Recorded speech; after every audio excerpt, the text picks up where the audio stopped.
How to fix this error. Oops, an error occurred. Root error 400 invalid session in Firefox. Click on the three lines at the top right corner of your web browser. Go into the Settings option. Click on the Privacy and Security tab. Scroll down the page. Go to the section Cookies and Site Data. Click on the Manage Data button. Find the website that shows error 409.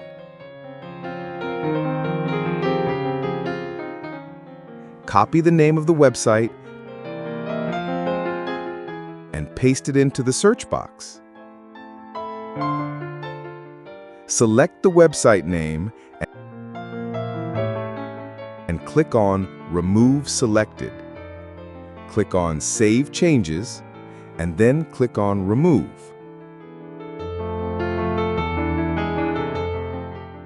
Now, follow step 2.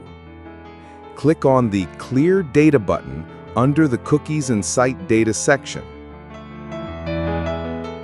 Select the duration of cookies you want to clear and click on Clear. Refresh the web page and check if the problem is resolved. You can see here the problem has been solved. I hope this video was helpful for you. See you in another video. Goodbye.